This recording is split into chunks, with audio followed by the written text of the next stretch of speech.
Buonasera a tutti, benvenuti all'Ateneo Veneto. I frequentatori del nostro istituto sanno che noi abbiamo istituito da qualche anno un ciclo che si chiama Ateneo per la città, che è dedicato alle questioni importanti di Venezia, soprattutto ai suoi problemi, agli aspetti negativi e positivi, comunque alle questioni un po' problematiche. Nell'ambito di questo ciclo abbiamo pensato di dedicarci alle fondazioni culturali, che sono una realtà importantissima della nostra città, e di verificarne l'impatto sociale ed economico che hanno nel tessuto cittadino. Diciamo, l'aspetto culturale forse è quello più facile, perché dalla mission, dallo statuto di ogni fondazione si capisce qual è lo scopo culturale. Forse meno noto, ma importantissimo per la città, è l'impatto che hanno. L'impatto che hanno sulle nuove professioni che possono portare a creare, sulla formazione anche, soprattutto delle giovani generazioni, sulle ricadute sulla residenzialità, che è un problema della nostra città, quindi creare dei posti di lavoro e creare quindi delle persone che risiedono nella città, dei rapporti che hanno con i fornitori e quindi con le varie società che operano nel nostro tessuto, e anche come dire, anche in rapporto alla sostenibilità per la nostra città, col numero di persone che arrivano e con anche come dire, la verifica della stabilità di certe fondazioni che magari nascono e poi muoiono in un tempo breve. Allora, come Ateneo, fate gli scongiuri, bravo. Abbiamo istituito all'interno dell'Ateneo Veneto una piccola commissione di soci che io voglio ringraziare perché hanno lavorato bene, mi piace nominarli: Donatella Calabi, che sarà la nostra coordinatrice, Paola Marini, Emanuela Bassetti e Andrea Erri, che è uno dei nostri relatori. Abbiamo quindi pensato di invitare alcune fondazioni. Ovviamente siamo solo all'inizio, per cui la Commissione ne ha individuate alcune, ma volevamo verificare l'interesse che abbia questa nostra idea per la città, quindi abbiamo cominciato con alcune, ma se sarete interessati, ma vi vedo interessati, continueremo con altri incontri. Anzi, diciamo che il nostro progetto sarebbe molto ambizioso. Intanto vorremmo partire da un censimento e già stiamo iniziando, c'è una persona che si è dichiarata disponibile. Abbiamo iniziato con un censimento basico con il nome delle fondazioni, quindi nome, legale responsabile, sede, eccetera, ma se trovassimo dei finanziamenti vorremmo fare uno studio articolato sull'impatto socio-economico che ciascuna fondazione ha nella città. Ovviamente deve essere uno studio con un certo metodo scientifico, penseremo magari a uno studente universitario, ma vedremo se i soldi ci saremo e se ci sarà anche l'interesse, continueremo nel nostro progetto. Dicevo che quello di oggi è solo un primo incontro, ce ne sarà un altro e poi saranno seguiti da altri ancora. Abbiamo ritenuto di dare a tutti i relatori uno, diciamo, schema di relazione o comunque punti di relazione, perché per focalizzare, diciamo, l'interesse, per far capire qual era l'argomento che interessa, i vari argomenti che interessano dall'Ateneo e chiaramente anche al pubblico che lo frequenta, e anche per uniformare un po' i vari interventi. Abbiamo il grande piacere di avere con noi il presidente Walter Veltroni, che purtroppo per motivi di salute molto seri non può essere presente qui, ma nonostante non stia molto bene, ha dato la disponibilità a collegarsi da remoto. Il mio quindi è solo un saluto e lascio la parola alla componente della commissione, la nostra coordinatrice che ringrazio, Donatella Calabi.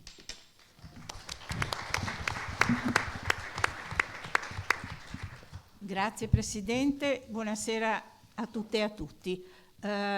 Io comincerei proprio dando la parola a Walter Veltroni, che ringraziamo molto di aver accettato di collegarsi a distanza, nonostante non sia bene, perché credo che appunto avrebbe dovuto, o pensavamo facesse l'introduzione, trattandosi bene o male, credo, in qualche modo del padre delle fondazioni. È stato ministro del MIBACT, i nomi del Ministero della Cultura sono cambiati un'infinità di volte, Ministero della Cultura, Cultura e Turismo, Beni Culturali e così via. Credo che all'epoca si chiamasse MIBACT, Walter mi correggerà se sbaglio, è stato ministro dal 98 al 2001 e quando lui era ministro è stato approvato il decreto che istituiva le fondazioni culturali e quindi in qualche modo ha patrocinato sicuramente l'istituzione di questo tipo di istituzioni che ci interessano in modo particolare. Non solo, ma è stato anche il promotore di fatto della trasformazione della Biennale in struttura privata e poi successivamente nel 2004, quando non era più ministro, anche in fondazione culturale, quindi una fondazione che con Venezia ha avuto un peso grandissimo. Io non vorrei prolungarmi più oltre adesso, magari faccio una breve introduzione dopo il suo intervento, lascerei a lui la parola per quello che aveva in mente di raccontarci. Se siete d'accordo. Grazie, spero che si senta. Sì. Datemi un cenno con la testa per capire se si sente. Perfetto, ok. Vi chiedo scusa se non posso essere presente. Ringrazio la Presidente dell'Ateneo Veneto e tutti i partecipanti. Purtroppo un'infezione batterica di quelle che vanno curate con un po' di determinazione mi ha impedito di essere lì con voi. Però vi ringrazio dell'invito e nella misura del possibile cercherò di raccontare. Io sono stato ministro in verità per soli 2 anni, tra il 1996 e il 1998. Però sono stati 2 anni particolarmente intensi. Da che cosa credo possa essere utile partire per la vostra riflessione? Beh, dal fatto che fino a quel momento, in sostanza, nel nostro paese esisteva una sorta di micidiale combinato disposto. Da un lato la convinzione assoluta, che fondava naturalmente anche su delle ragioni, che tutto ciò che atteneva al patrimonio culturale nazionale dovesse essere di esclusiva pertinenza, responsabilità e gestione pubblica, cioè che solo il pubblico potesse avere il diritto di utilizzare le strutture culturali che, diciamo, la storia e il nostro talento ci hanno consegnato, il che come intenzione può anche essere molto nobile, però si sposava con l'altro elemento di questo paradosso, che era il totale disinteresse dello Stato per la cultura.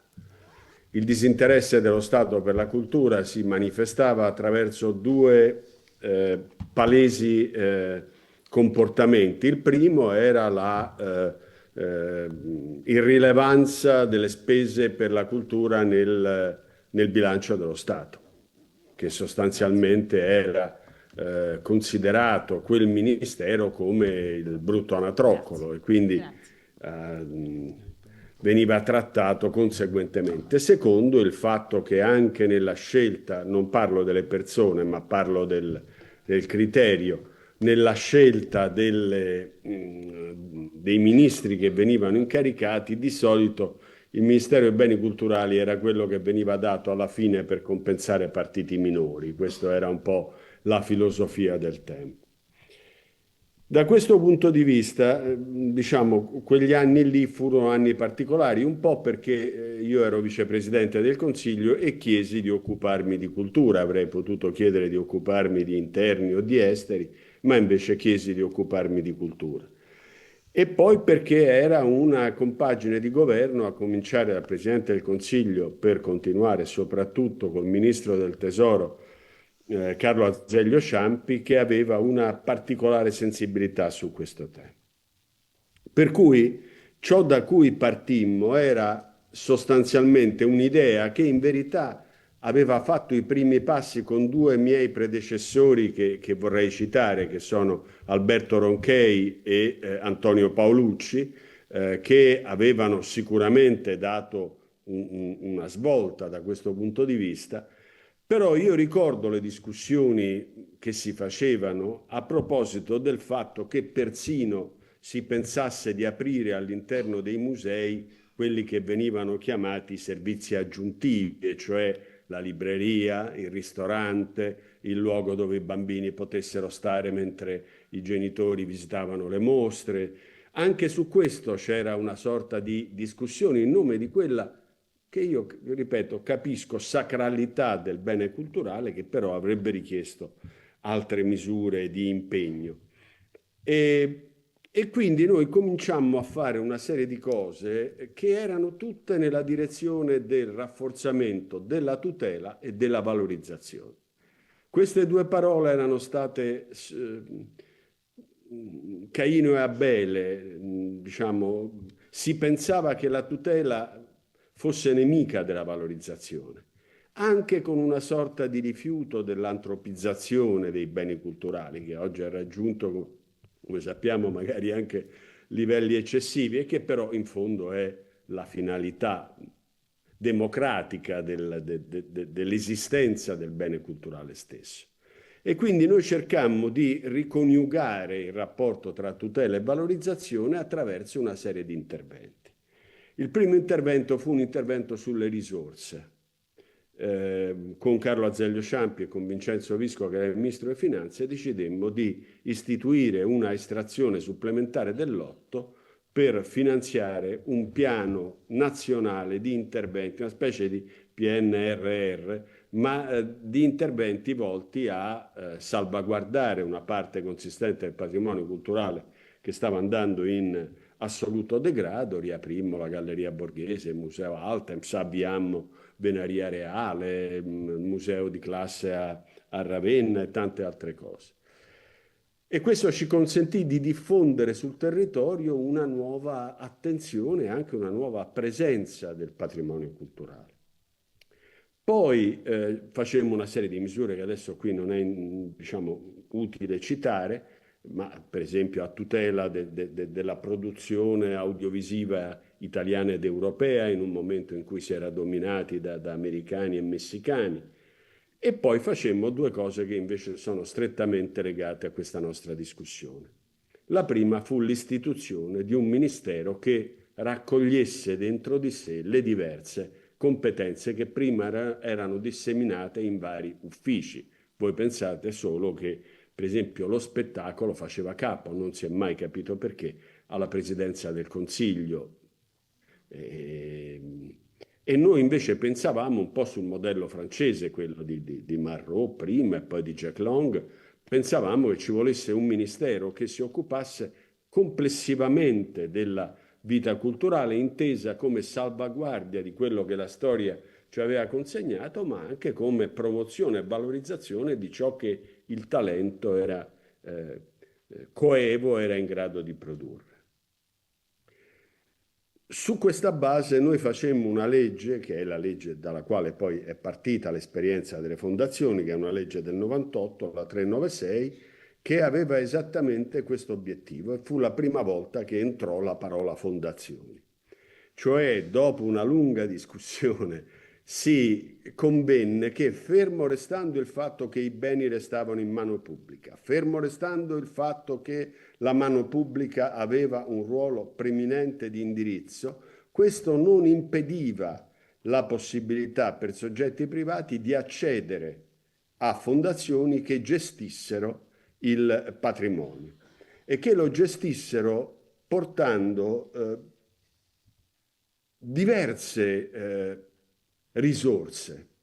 Una era una risorsa, come posso dire, di concezione del bene pubblico culturale, e cioè l'idea di sottrarlo alla concezione puramente burocratica o alla dimensione burocratica che rendeva tutto difficile, persino restaurare una statua era difficile per le procedure esistenti prima, e quindi consentisse di introdurre delle logiche all'interno della gestione dei principali luoghi di vita culturale del paese, che fosse diversa, fosse maggiormente in sintonia con la possibilità di coniugare tutela e valorizzazione.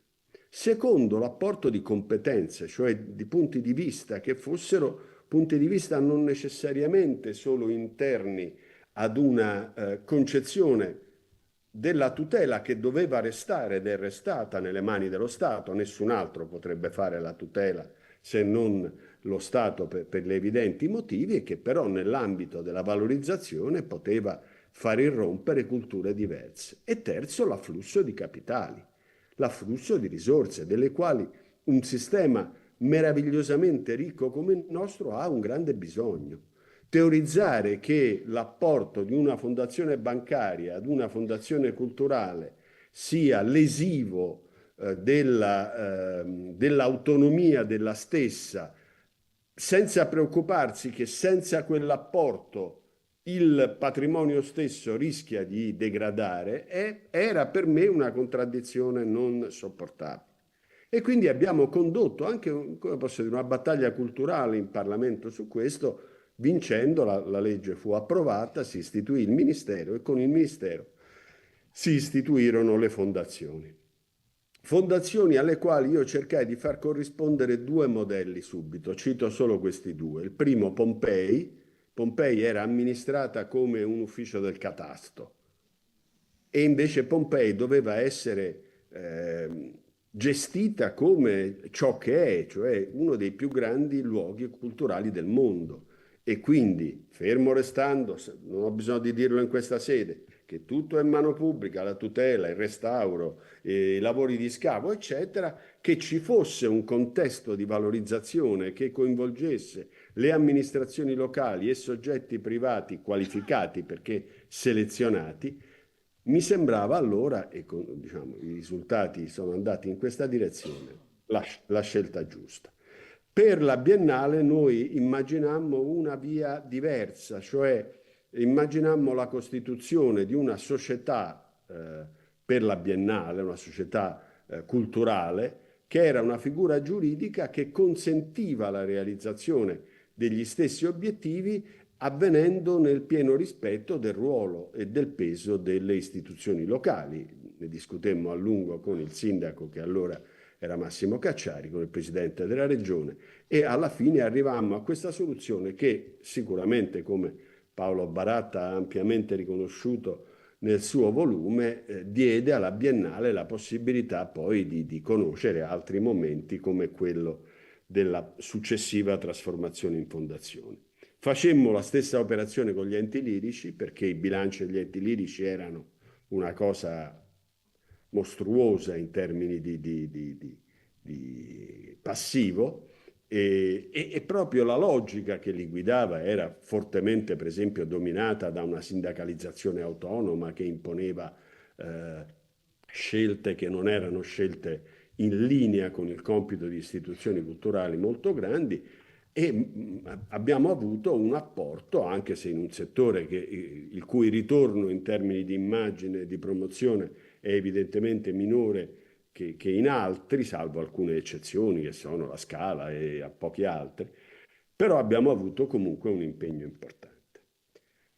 Tutto questo facendo, diciamo, appello alle risorse che mi rimangono di energia.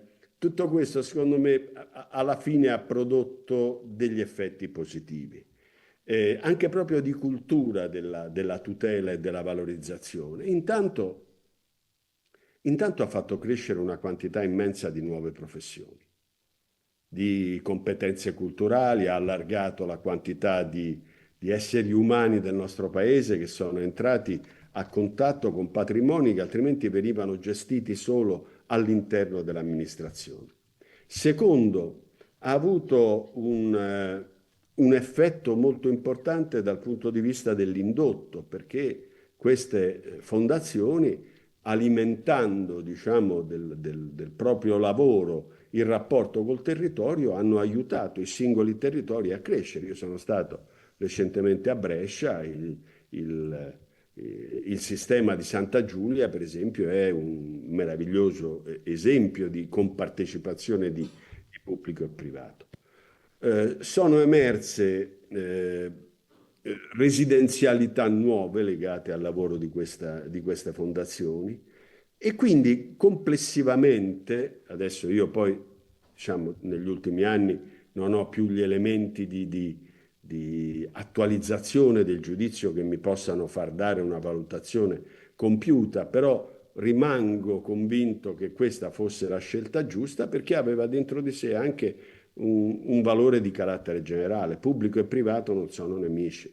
Pubblico e privato possono benissimo cooperare nel rispetto dei ruoli reciproci, senza invasioni di campo, con una valorizzazione reciproca che per lo Stato è la tutela, il mantenimento e la valorizzazione del proprio patrimonio, per i privati è la possibilità di partecipare, talvolta anche con risultati economici positivi e comunque con ritorni di immagine non meno positivi alla vita culturale del proprio paese. Quindi io vi ringrazio per l'invito, sono stato invitato appunto un po' come quello che ha fatto il lievito madre, diciamo, della pizza delle fondazioni e insomma spero che queste poche parole possano essere state utili per introdurre il vostro dibattito e vi ringrazio.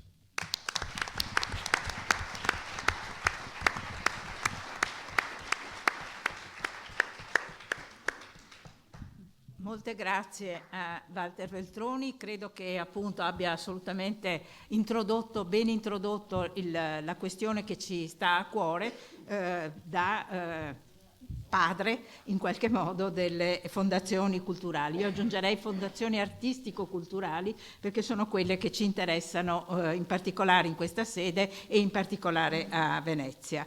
La Presidente inizialmente parlava di questa iniziativa che l'Ateneo ha chiamato l'Ateneo per la città, che è una cosa che va avanti, un insieme di iniziative che va avanti da un paio d'anni e alla quale mi richiamo brevemente perché non c'è dubbio che le questioni che ci stanno a cuore sono le trasformazioni in corso all'interno di questa città.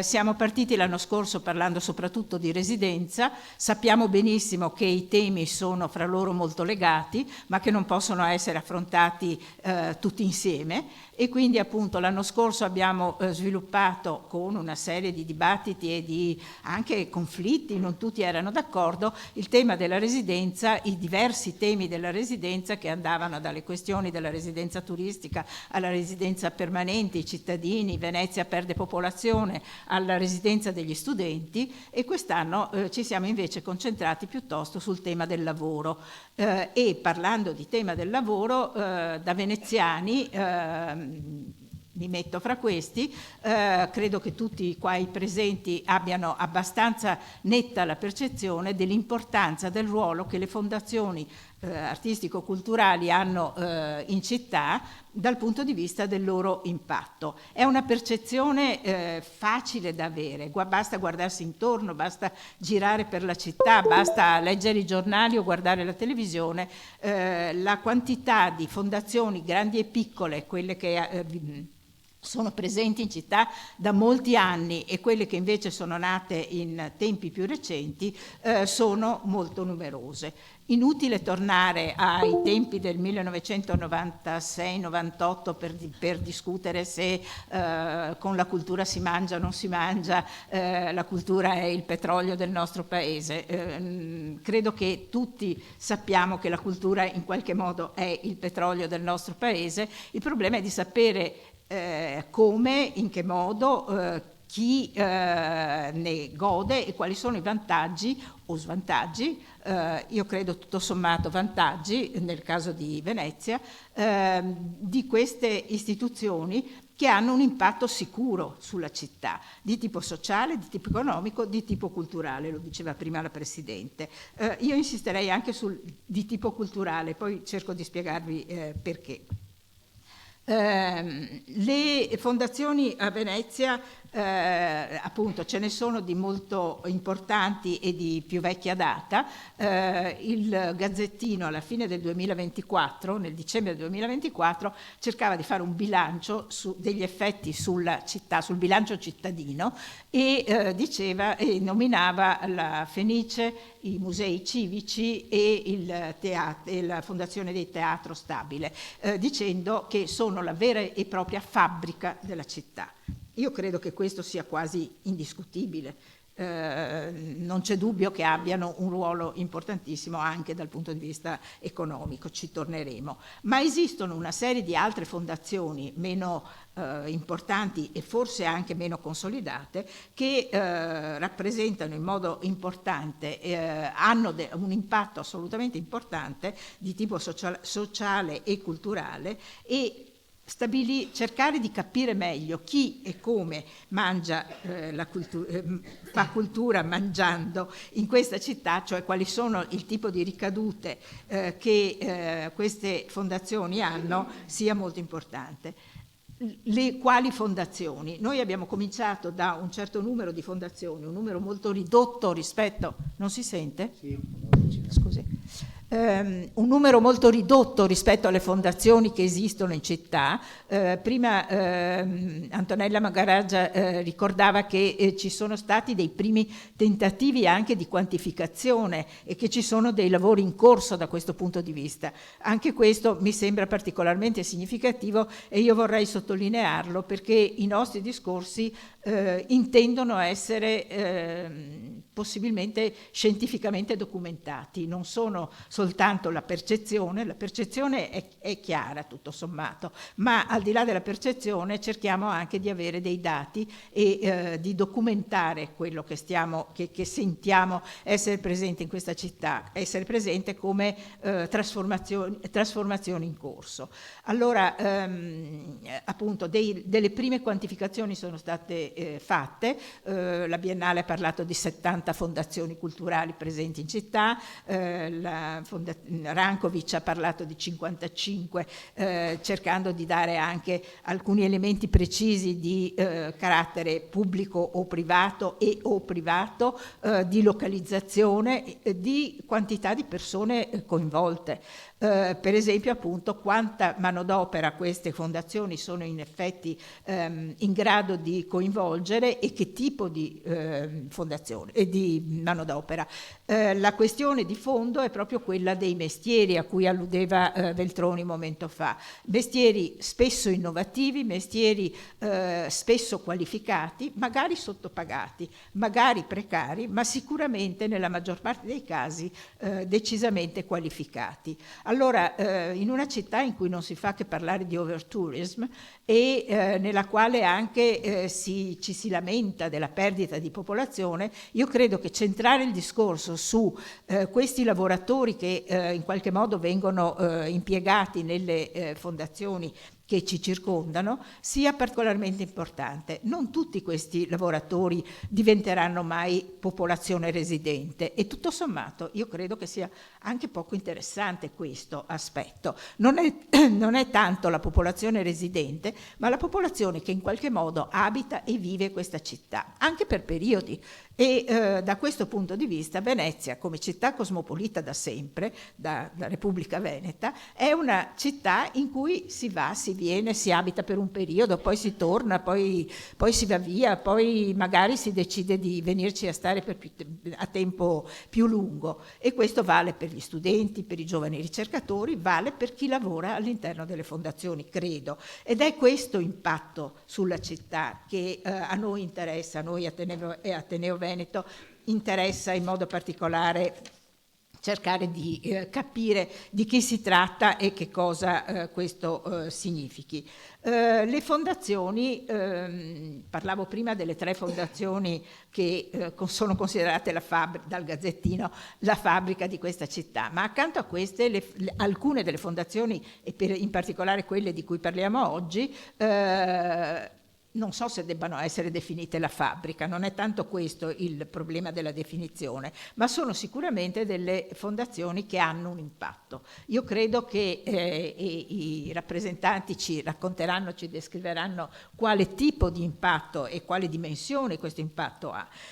Vorrei ritornare sulla questione della quantificazione. Questa è un'attività che abbiamo cominciato a mettere a punto, ma che andrà avanti di sicuro, e da questo punto di vista vorrei anche dare una piccola notizia che ha un certo peso, un piccolo bando di concorso che l'Istituto Veneto di Scienze e Lettere d'Arte insieme con la Fondazione Querini Stampaglia ha stabilito di bandire a tempo breve proprio per un'indagine, per un giovane che faccia un'indagine di quantificazione e misurazione di questi processi. Quindi lavori di che tipo di competenze, mostre specifiche, laboratori, botteghe artigiane, logistica, allestimento, cura del verde, comunicazione, grafica, mestieri particolari, settori che hanno a che fare con l'artigianato tradizionale, il vetro o meno, e la produzione però di questo tipo di settori è quello che ci interessa cercare di censire, di mappare, proprio censimento e mappatura io li chiamerei, nel senso che vogliamo quantificare e cercare di studiare questi processi che ci sembrano in corso. Esistono dei punti di riferimento da cui partire. Prima parlavo di queste quantificazioni fatte da Hrankovic e da Ocean Spaces, oppure da altri tentativi. Andrea Erri, che ci parlerà adesso e che è il direttore generale della Fenice, ha già fatto già l'anno scorso attraverso un questionario, ma forse lo racconterà lui, un'analisi dettagliata del personale che lavora alla Fenice. Ma credo che ci siano delle ricerche in corso, delle quali io so pochissimo, per esempio a scala regionale. Mi risulta che il professor Panozzo a Ca' Foscari sta facendo un lavoro da questo punto di vista. Insomma, si tratta anche di mettersi a tavolino e di raccogliere questi dati, questi primi elementi, e di ragionare insieme.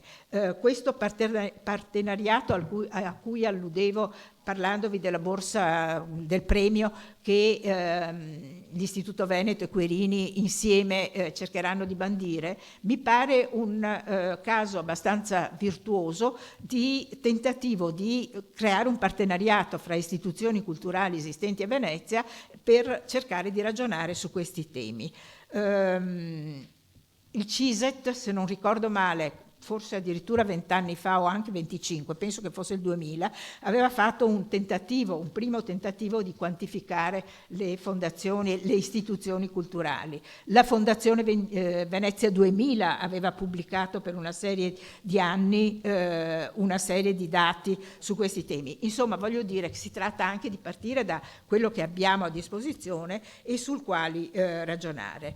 In questo senso le 4 fondazioni che parlano oggi sono semplicemente un primo campione, un primo esempio. Le seconde 4 che parleranno il giorno 25 hanno un po' lo stesso carattere, sono fondazioni fra di loro diverse, sia dal punto di vista delle dimensioni, dal punto di vista della data di nascita. Vedrete che anche soltanto oggi sono più o meno antiche o recenti, e costituiscono delle fondazioni che a noi sembravano particolarmente interessanti per capire in che direzione si sta muovendo questo ragionamento, il che non esclude, lo diceva prima Antonella, che andiamo avanti su questo processo. Io vorrei che fosse chiaro che si tratta dell'inizio di un discorso. Siamo ben lungi dal poterlo concludere, ma vorremmo proporre alla cittadinanza di ragionare delle fondazioni artistico-culturali non solo in termini di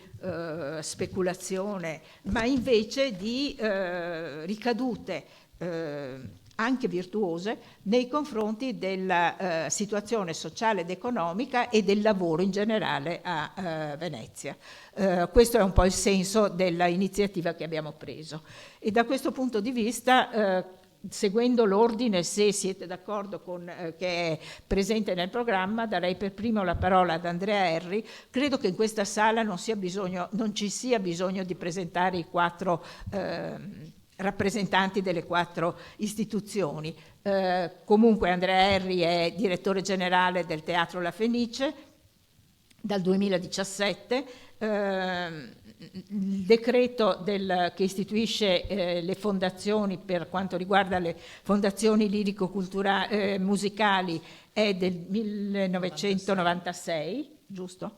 Dal 2010 le fondazioni lirico-culturali musicali, scusate, erano 14 e fra queste 14 c'era anche la Fenice. Andrea Erri dal 2017, come diceva, è direttore generale del Teatro della Fenice, è professore a contratto di gestione dei beni culturali e project management delle attività culturali all'Università Ca' Foscari di Venezia. È stato fra il 2015 e il 2016 direttore generale all'Università per Stranieri di Siena. È stato responsabile dell'amministrazione risorse umane presso la Fondazione Giorgio Cini. Dal 2010 al 2018 è stato presidente legale e rappresentante dell'UIA, che è l'Università Internazionale dell'Arte, un ente di formazione nel settore del restauro. Ha una serie di pubblicazioni che riguardano in gran parte il problema della formazione e anche la formazione professionale per adulti. E ci ha aiutato moltissimo nella preparazione di questo evento per appunto cercare di mettere a punto delle domande o dei punti precisi in modo che le diverse fondazioni che parlano in questa sede fossero in qualche modo omogenee dal punto di vista delle risposte. Andrea. Troppa roba.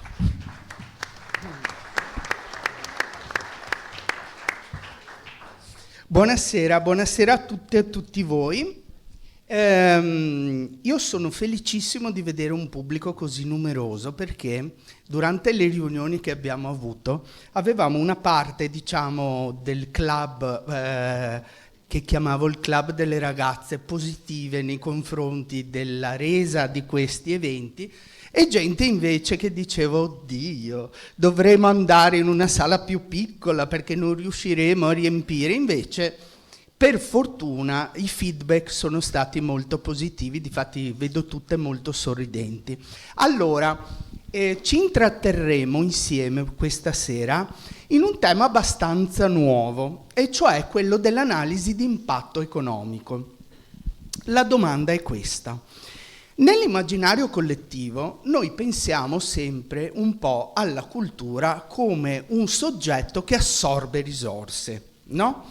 Perché? Perché almeno da quando esisto io, quindi circa 30 anni che lavoro nel mondo della cultura, io ho sempre trovato miei interlocutori in cui dovevo cercare di difendere un po' queste povere istituzioni culturali in un contesto in cui purtroppo o per fortuna il pranzo era già stato fatto e bisognava rigovernare la cucina, quindi tagli, crisi finanziarie, bilanci pubblici che richiedevano dei sacrifici e dei tagli, e quindi questo significava una maggiore efficienza, ma anche forse, se volete, una minore percezione di quello che la cultura e il sistema della cultura produce a livello dell'intero sistema.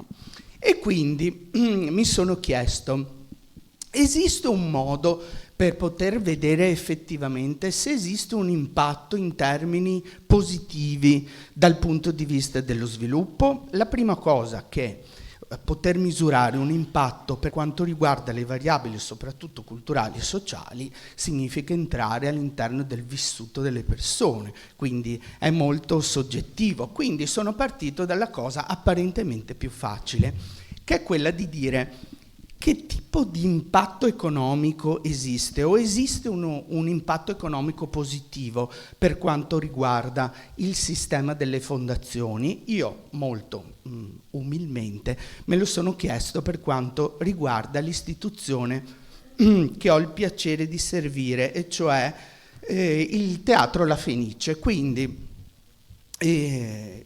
avvalendomi della collaborazione e affidando questo e costruendolo insieme con l'Università Ca' Foscari, ci siamo domandati effettivamente che tipo di impatto e che tipo di sviluppo possa avere un'istituzione come il Teatro La Fenice all'interno del contesto veneziano e veneto. Allora, prima però volevo dirvi due parole relativamente soprattutto alla evoluzione storica di quello che è il sistema delle fondazioni lirico-sinfoniche. Perché? Perché questo è molto particolare. Noi non nasciamo come fondazione, ma nasciamo, per così dire, come un condominio, oserei dire oggi, formato, e allora si chiamavano società, dei palchettisti, in cui cioè ciascuna famiglia, ciascun soggetto si acquistava un palco per poi poter assistere alle produzioni. Quindi significava che complessivamente si era all'interno di un condominio, e come tutti i condomini, insomma, esistono forme più efficienti per gestire questo genere di cose, perché spesso ci sono conflitti, ci sono visioni diverse relativamente a uno stesso fenomeno. Quindi una prima sistemazione a livello complessivo si ha nel 67 con la legge Corona. E quindi con la legge 1478 del 67 abbiamo una riorganizzazione degli enti lirici come enti pubblici. Quindi gli enti lirici diventano a tutti gli effetti degli enti pubblici di natura autonoma, come se fosse stato, tenete presente, un'università. Quindi il passo successivo l'ha già annunciato il dottor Veltroni, perché con il 96, con la legge 367 che porta il suo nome, legge Veltroni, ope legis, pensate un po', quindi non c'è stato atto costitutivo delle fondazioni, perché la trasformazione è avvenuta appunto attraverso una legge che è la 367, e quindi con questa legge sono nate le fondazioni. La cosa più difficile, sapete qual era? Era quella di determinare quale fosse il capitale. Perché?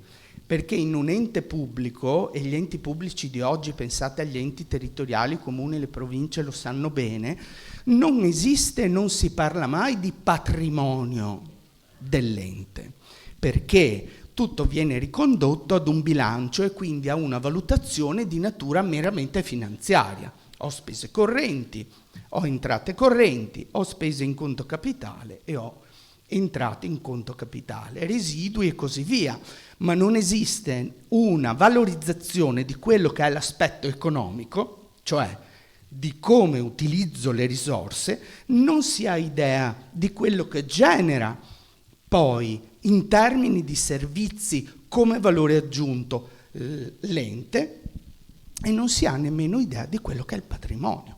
E quindi come si è formato questo patrimonio? La soluzione che è stata fatta è questa. Il patrimonio è costituito dai diritti presenti e futuri di utilizzo del bene che vieni chiamato a gestire. E quindi, in questo caso, il patrimonio netto della fondazione era formato ed è formato ancora dall'insieme dei diritti futuri perpetui che il Comune di Venezia ha ceduto, in quanto proprietario dell'immobile, alla Fondazione. Naturalmente questi diritti sono diritti che sono considerati indisponibili, cioè non è possibile attraverso la gestione utilizzare come risorse questi diritti, che sono diritti appunto di tipo patrimoniale, ma che sono soprattutto indisponibili. Spero di aver reso la questione semplice, perché è abbastanza complessa. Allora, ci troviamo però poi in Italia, sapete, molto spesso abbiamo sempre una visione salvifica dei fenomeni, e tutto questo poi non si tiene presente che nel momento in cui nasce lo strumento poi bisogna anche gestirlo, e quindi è poi dalla gestione che si genera poi una virtuosità nell'ente, oppure invece se l'ente poi non viene gestito bene, poi se ne pagano le conseguenze. Quindi nel 2010 c'è una fortissima stretta all'utilizzo libero delle modalità, per così dire, di natura privatistica che la Fondazione stava dando, e vengono date delle strette in termini di assunzioni di personale, di utilizzo delle risorse, e via via le nostre fondazioni nel corso degli anni si sono sempre più, tra virgolette, rese come strumento pubblico, secondo l'idea per cui se utilizzi risorse pubbliche è giusto che tu sia soggetto a tutte quelle normative dell'utilizzo delle risorse pubbliche.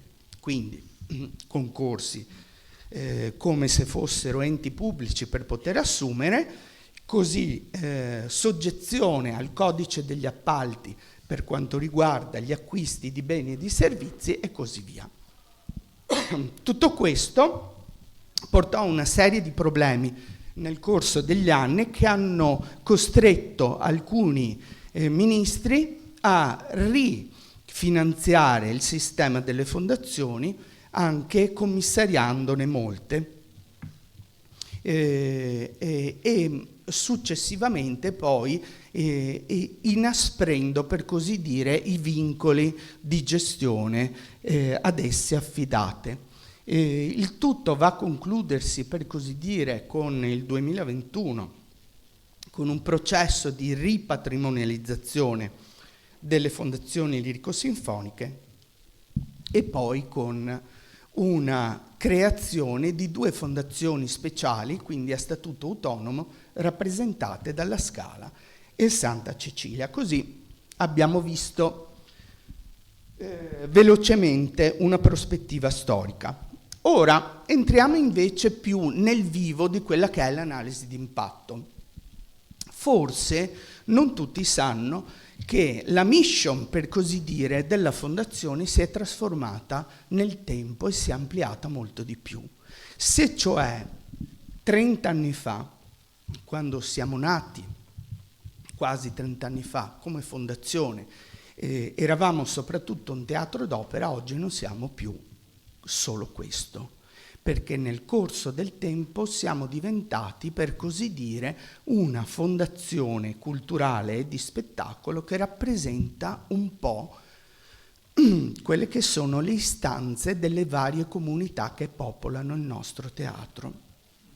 Questo ci ha portato ad espandere in termini di servizi molto di più la fruizione da parte di pubblici e di tipologie di utenti molto diversi e molto diversificati. Perché? Perché ricordiamo che la Fenice è ormai un'istituzione in cui dalle 9:30 del mattino per 364 giorni fino alla sera, se uno apre la porta, trova qualcuno che accoglie, che indica, che dà le possibilità di poter visitare la struttura, e diventa anche un luogo all'interno del quale si esplicano, per così dire, i riti collettivi delle collettività che abitano questa città. Il veneziano dell'anno dove viene fatto? Alla Fenice. i piccoli concerti di musica da camera o jazz dove vengono fatti alla Fenice, il premio Campiello dove viene organizzato da molti anni alla Fenice. Quindi le presentazioni dei libri che riguardano Venezia vengono fatte nelle nostre sale apolline e quindi alla Fenice. Quindi possiamo dire che con 120.000 visitatori la nostra seconda linea, come dire, di servizio, pensate un po', è diventata nel corso degli ultimi 10-15 anni anche quella delle visite al nostro teatro. Cioè 220.000 persone pagano un biglietto per poter visitare un teatro ricostruito. Cosa vuol dire? Vuol dire, e l'altro stimolo che voglio darvi è che quando parliamo di bene culturale non significa parlare solo di un bene storico, in cui è la storia o il suo livello di antichità a determinarne il valore, ma forse dobbiamo pensare a qualcosa di diverso. E forse l'UNESCO, nel momento in cui ci ha riconosciuto come arte del canto lirico italiano, patrimonio immateriale dell'UNESCO, forse qualche elemento ce l'ha dato. Ma veniamo un attimo ai dati. Voi dovete scusarmi, ma sono un po' basso di voce, perdonatemi. Allora, qual è l'impatto economico? Ho cercato di raggrupparlo in questa slide. L'impatto economico è incredibile, 61,8 milioni di euro, cioè per l'esistenza del teatro alla Fenice all'interno di un contesto come quello veneziano, questo si traduce in un impatto positivo, cioè di uno sviluppo che vale 61 milioni,8, con un moltiplicatore rispetto alle risorse che noi assorbiamo di 2,8, cioè ogni euro che viene investito nel teatro alla Fenice ha un impatto positivo per il contesto di 2,8 euro. Ma attenzione, ogni euro tolto alla Fenice ha un impatto negativo per il contesto territoriale di 2,8 euro. Quindi, cari signori, sappiate bene che quando togliete risorse al teatro alla Fenice, l'impatto negativo è maggiore di quello che voi togliete, per 2,8 volte. Le componenti per esaminare questo dato, che ho riassunto, possono essere divise in due parti. La Fenice provoca esternalità positive per l'offerta, cioè perché attiva un sistema di creazione di servizi e di spesa, e anche per la domanda, e cioè per tutto quel sistema di richiesta di servizi, di biglietteria, di visite guidate e di attività collaterali come quelle ricettive, che spiegano quindi un incremento della domanda. Quello più strano, ma anche quello, se vogliamo, più divertente, è quello dell'offerta, perché è più facile pensare: io vendo 8 milioni di biglietteria e quindi questo provoca un impatto positivo. Più difficile invece è anche analizzare tutti quelli che sono il sistema dei nostri fornitori, e l'impatto quindi è, per così dire, a cerchi concentrici. Abbiamo un impatto diretto, che è quello legato alle spese del teatro, abbiamo un impatto indiretto, che è quello delle spese dei fornitori, cioè se acquisto le scenografie, lo scenografo a suo tempo potrà fare delle spese che se non ci fossi io non potrebbe fare. E così ho anche un impatto di tipo indotto legato cioè ai consumi dei lavoratori. Non solo perché la Fenice è una grande azienda, intesa in senso proprio statistico, 315 lavoratori sono 315 persone che consumano e che pagano le tasse all'interno di questo territorio. Ok? Dal punto di vista della domanda, faccio velocissimo perché mi stanno guardando con sguardo torvo, quindi vuol dire che ho quasi raggiunto il tempo a mia disposizione. Guardate un po', quel grafico, quell'areogramma vi dimostra come l'impatto diretto dell'offerta vale per circa il 30% del valore aggiunto. Mica poco, eh? Quindi l'impatto della domanda, cioè quello che tutti noi pensiamo come biglietterie, consumi turistici, pernottamenti, ristoranti, eccetera, eccetera, che ruotano attorno a questo, spiega solo, lo vedete in azzurro, il 44,5% del totale. Tutto il resto invece viene generato da un sistema di subfornitura che soprattutto all'interno della nostra area metropolitana e della nostra regione vale per oltre il 55%. Quindi è come, lo dicevo poco fa ma lo ripeto, che ogni euro investito nel teatro, perché a questo punto non si parla più di spesa corrente ma si parla di investimento, dà una resa positiva di 2,67 euro sull'economia. E questo moltiplicatore ovviamente è influenzato da molti fattori che non sto qui a spiegare, come per esempio la propensione al consumo. Il nostro target è un target di livello, dicono, è un termine che non mi piace molto, che dicono essere alto spendente. Vuol dire fatto soprattutto di persone che nel momento in cui arrivano per poter fruire di nostri spettacoli poi alloggiano in certe strutture, vanno a consumare in altre strutture o in certe strutture di tipo, diciamo, medio-alto. E questo chiaramente provoca un impatto e un valore aggiunto positivo. L'ultima cosa, se mi lasci coordinatrice 2 minuti 2, che secondo me è la più divertente, che ci siamo chiesti. Allora, guardate assieme a me. Consideriamo l'inflazione dal 2010 al 2023. Ok?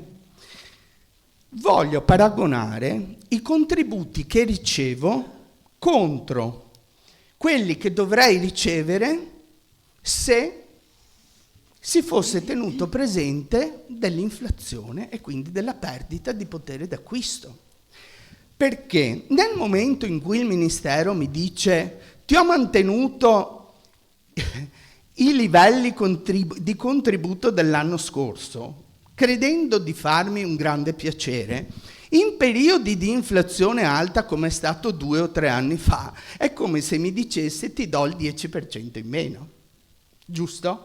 Allora, pensate, dal 10 al 23 la perdita del potere d'acquisto certificata attraverso l'Istat è il 30%, oltre il 30%. Guardiamo i contributi dello Stato. Allora, nel 2010 avevo 13 milioni e rotti, dal 2010 al 2023 dovrebbero darmi, tenendo presente l'inflazione, 17 milioni, me ne danno 17,990. Beh, lo Stato si è comportato per così dire bene. Andiamo a vedere a livello locale. La Regione mi dava 1.850.000 nel 2010, quindi oggi dovrebbe darmi 2.409.000 e mi dà invece 640.000. Il Comune, analogamente, i contributi da privati dovrebbero essere attualizzati 3 milioni e sono invece 2 milioni, quindi il 34% in meno. Cosa vuol dire? Vuol dire, cari signori, che siamo stati più efficienti, perché se nel 2010 eravamo in pareggio e oggi continuiamo a essere in pareggio ricevendo il 30% in meno, vuol dire che siamo stati più efficienti, cioè c'è stata, insomma, no, non stavo pescando complimenti, stavo solo cercando di farvi capire come Quando esiste una gestione improntata all'efficacia ma anche all'efficienza, forse miglioriamo un po' tutti. Mezzo minuto ce l'ho. Per quanto riguarda il botteghino, dovrei arrivare a 7 milioni e 100, attualmente abbiamo chiuso il 23 con 7 milioni e 4. Vediamo l'efficienza sugli spettacoli e poi chiudo, perché è divertente. Quindi ogni spettacolo, quindi vengono fatti meno spettacoli ma rendono di più, perché c'è una migliore occupazione e anche il prezzo che viene richiesto è mediamente più alto rispetto a quello che veniva richiesto nel 2010. 10 secondi. Qual è il nostro futuro? Il nostro futuro è tutto qua, cioè in quello che viene chiamato audience development. Non dobbiamo pensare agli spettatori di oggi, ma dobbiamo pensare agli spettatori e agli abbonati di domani. In una città che perde sempre più residenti, dobbiamo pensare ad avere un bacino di attrazione maggiore in una città difficile, pensando cioè a tutti gli sforzi e i costi di tempo e di energie che uno spettatore fa per venire da noi. Grazie.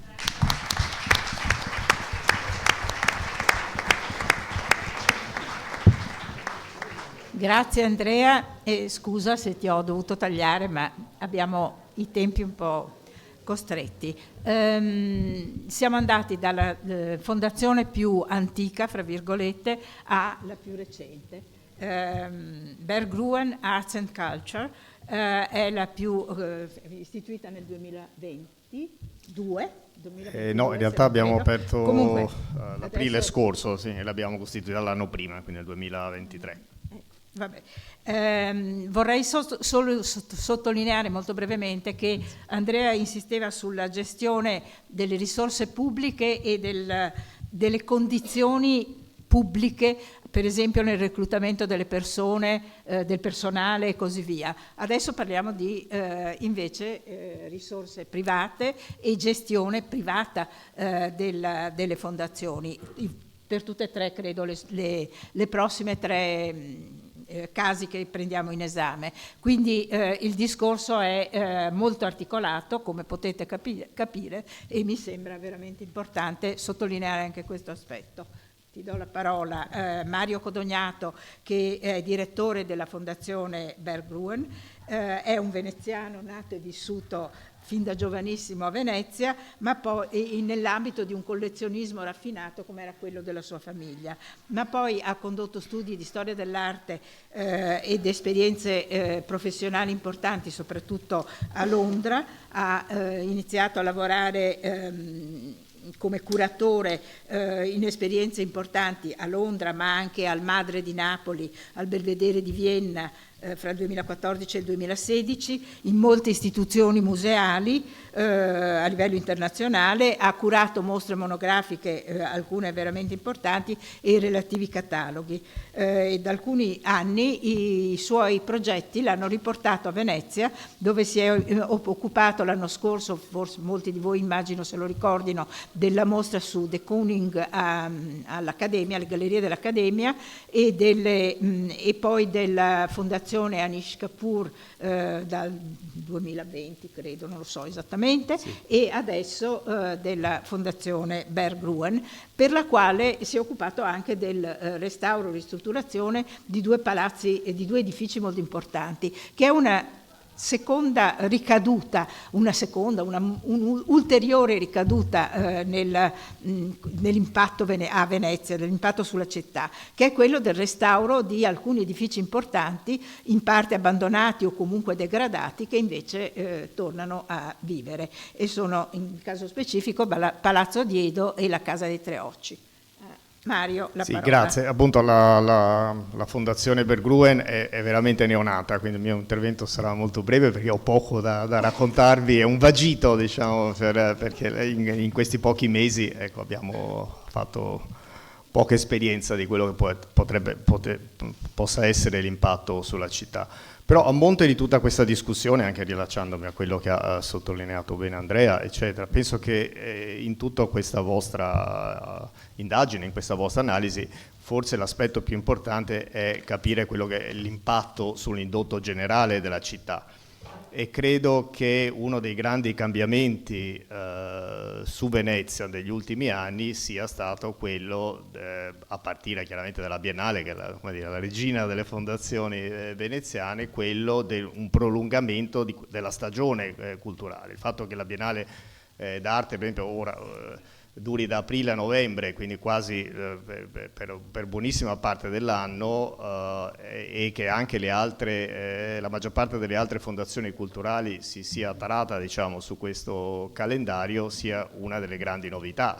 Fino a non tantissimo tempo fa Venezia aveva era un importante hub culturale, ma anche con una stagionalità, diciamo, era tutto concentrato principalmente nei mesi estivi. Oggi il fatto che i programmi culturali durino quasi tutto l'anno credo che sia stato un cambiamento veramente epocale, e anche sull'indotto, perché il pubblico che sottolineava Andrea adesso viene anche in mesi dove prima la città era deserta e le strutture che accoglievano chi veniva da fuori erano chiuse o comunque mezze funzionanti, quindi questo sia stato un grande cambiamento, e penso che il mio modesto suggerimento è di continuare l'analisi in questa direzione più che nell'impatto che possa avere l'assunzione di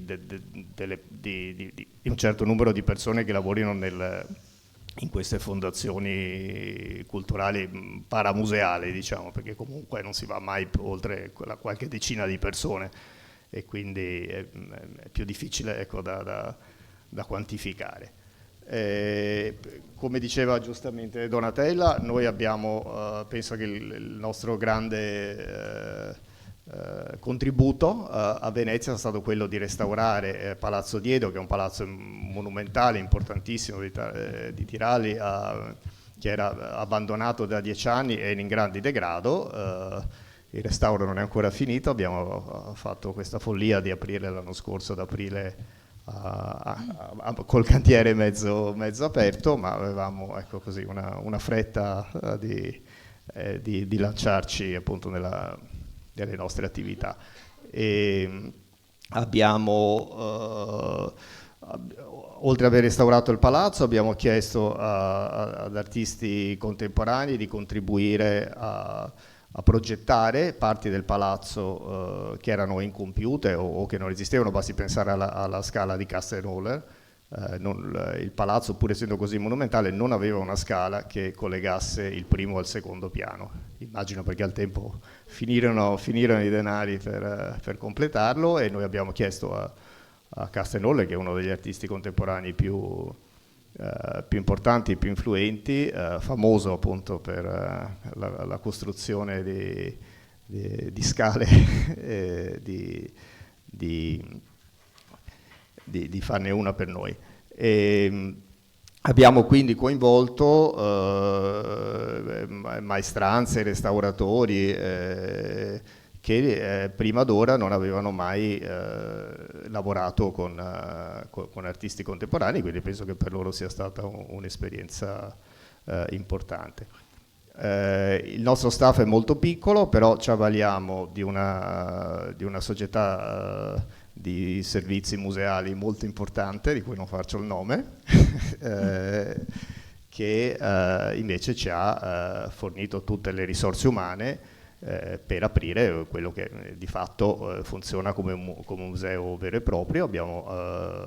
Ci siamo avvalsi di 30 validi giovani, molti dei quali alla prima esperienza lavorativa, molti sono studenti o di storia dell'arte o di accademia, e quindi penso che abbiamo contribuito anche con queste assunzioni così un po' a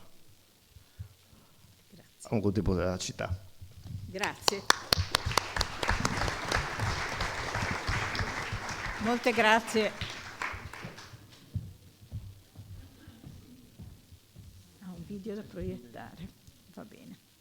The Human Safety Net è la terza nostra fondazione di oggi. La fondazione è del 2017 del gruppo Generali e si avvale delle competenze di volontari, di esperti, di associazioni partners.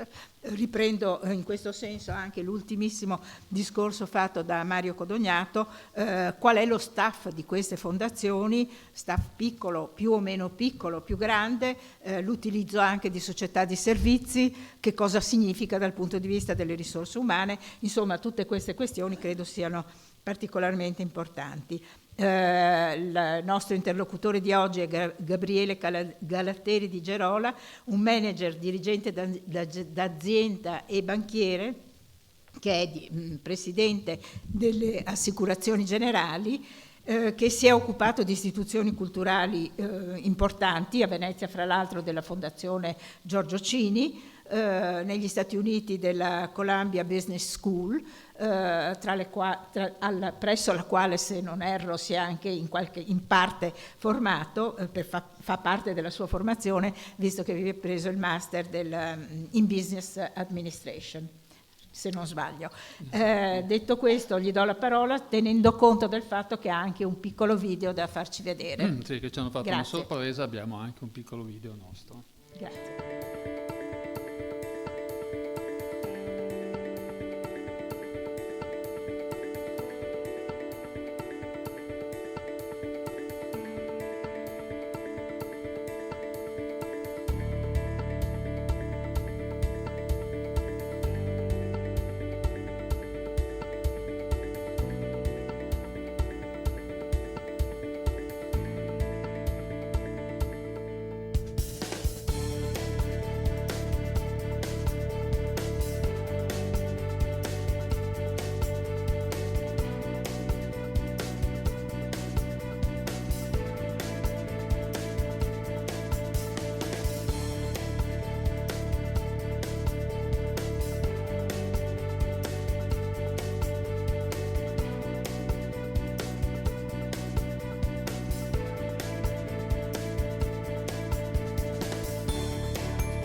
Che cos'è The Human Safety Net? Come avete visto, siamo piazzati in una delle realtà più antiche di Venezia, le Procuratie Vecchie, 500 anni di storia, dove nessuno ha messo piede dentro tranne i procuratori di San Marco per tanti anni. Le Generali l'hanno acquisita 150 anni fa e nel 2022 hanno deciso di ristrutturarla e di ridarla alla città. Sono stato appunto presidente delle Generali per 11 anni, negli anni in cui ero presidente si veniva alle procuratie solo una volta all'anno per fare un consiglio in una stanza bellissima, ma il resto del palazzo era praticamente di uffici e in buona parte anche deserto. Ristrutturato, come sapete, parlo a gente che la conosce meglio di me probabilmente perché siete tutti veneziani, da David Chipperfield, premio Pritzker nel 2023, che ha fatto un lavoro stravolgente, stupendo. Si è andato a vedere questa sfilata di archi, di stanze, un auditorium a Piazza San Marco da 200 posti, è una cosa veramente straordinaria. Ebbene, questa realtà così iconica è la casa del The Human Safety Net. Che cos'è The Human Safety Net? È la fondazione delle Generali, che è stata anche lei rifondata, diciamo, nel 2017, quindi siamo contemporaneamente una realtà molto antica, di 500 anni, molto nuova, non come quella di Bruggen, ma certamente molto nuova, 2017. È una fondazione che è nata chiedendo ai nostri dipendenti cosa volevano che la fondazione facesse, e quindi ci siamo impegnati su 2 settori molto importanti, che sono l'assistenza a famiglie disagiate con bambini piccoli da 0 a 6 anni, che è l'età in cui si forma proprio la coscienza, la personalità della persona, e gli immigrati e il loro inserimento nel sistema economico. Questo risponde, diciamo, al progetto delle Generali di sostenibilità sociale. Noi ci occupiamo come Generali di sostenibilità ambientale, di sostenibilità in termini di governance. Quella, diciamo, sociale però è molto importante, anche perché è molto vicina al business intrinseco delle Generali. E per darvi un'idea di cosa siamo, dal 2017 a oggi operiamo in 25 paesi del mondo, lavoriamo, perché siamo una fondazione operativa, con 70 organizzazioni non governative in questi 25 paesi del mondo. Abbiamo assistito nel periodo della nostra vita, dal 2017 ad oggi, circa 500.000 persone, aiutato a costruire 500 società, start-up di immigrati, aiutato migliaia di immigrati a entrare dentro il sistema economico. Quindi capite che quando ci parlate di impatto, scusate, noi abbiamo molta importanza l'impatto su Venezia, ma il nostro impatto francamente lo misuriamo soprattutto su quello che facciamo per tutte le persone che assistiamo, ed è uno dei temi più importanti, perché ci teniamo qua, ho le 2 vestali dell'istituto, che ovviamente sono quelle che fanno il lavoro, io sono quello che lo racconto, e anche loro lo raccontano anche molto meglio di me, ma comunque, e quindi l'impact financing è proprio la cosa rilevante per noi. Allora, il fatto del palazzo, il palazzo della fondazione rappresentano un po' un acceleratore, come dicevo, di questo progetto di sostenibilità delle Generali, che lo considera proprio un suo DNA, un pezzo del suo DNA, e quindi voi trovate anche nelle procuratie uno strumento che rappresenta plasticamente quello che facciamo, che è una mostra che si chiama The World of Potential, dove visitandola voi capite che cosa vuol dire aiutare la crescita, sviluppare il potenziale di ogni essere umano, nel senso che noi consideriamo che chiunque di noi, e molti di quelli che non sono come noi perché hanno meno fortuna di noi, possono avere lo stesso tipo di sviluppo, di crescita, di soddisfazione, che è quello che a noi molto interessa, e in quella mostra, il World of Potential, voi potete non solo rilevare il vostro potenziale, ma capire qual è il potenziale delle persone con cui lavoriamo, vedendo appunto l'interazione che si produce con loro. E quindi è un primo concetto che mi permetto di aggiungere a quello che l'amico Walter Veltroni, che non so se ci sente più, ma con cui mi fa molto piacere di ritrovarmi, perché insieme facciamo un'operazione di sostenibilità in Africa tanti anni fa, e quindi me ne ricordo veramente una persona che a questi temi è estremamente legato. Comunque, aggiungendo a quello che diceva Veltroni, mi piace che questa attività che facciamo alle procuratie nel World of Potential è molto interattiva, cioè non è soltanto andare lì e vedere, ma è andare lì, mettersi in gioco, capire che cosa vuol dire sviluppare il proprio potenziale e quanto ci vuole per sviluppare il potenziale degli altri. In questo posto, quindi, che è insieme cultura, presenza, luogo di incontri, noi abbiamo una grande attività di interlocutori, di stakeholder, di persone che in qualche maniera imparano, danno, ricevono. Dall'inizio dell'attività credo che sono stati circa 150.000 visitatori che abbiamo avuto nel palazzo, e crescono ogni anno evidentemente. Ci sono stati circa l'anno scorso 500 eventi, di cui 270 hanno rappresentato incontri, spettacoli, varie attività di tipo culturale per bambini, ragazzi, famiglie. Insomma, è un mondo di persone che lavorano lì dentro, è un mondo di persone che vengono, che acquisiscono questo impatto di cosa vuol dire aiutare gli altri, e che nello stesso tempo aiutano loro stessi. Passando ai temi però più precisi, da buon, come diceva lei, non tanto banchiere ma uomo di finanza, mi sono fatto una scaletta delle cose che rispondono alle vostre esigenze, perché mi hanno detto parla solo di quelle, io parlerò solo di quelle, anche se ovviamente parlo sotto il controllo delle mie 2 vestali. Dunque, sul punto 4, che è il primo di cui vi parlo, riguarda appunto il collegamento con le realtà locali, maestranze e così via, che è stato molto importante, perché noi partiamo da quando abbiamo ristrutturato il palazzo, in cui, lo devo leggere perché certi nomi mi sfuggono, il punto caratterizzante è stato proprio l'utilizzo di tecniche costruttive, di materiali locali e tradizionali e dell'utilizzo dell'artigianato locale per la realizzazione di pavimenti, soffitti, muri, che sono tipici della tradizione locale, utilizzando delle cose bellissime, almeno dei nomi: Pastellone, Terrazzo, Marmorino, Scialbatura, Coccio-Pesto, Cotto, tutti dei nomi che mi fanno immaginare delle cose magnifiche, ma soprattutto che mi fanno capire un po' quello che vedo intorno a me nel Palazzo delle Procuratie e devo dire un po' in tutta Venezia.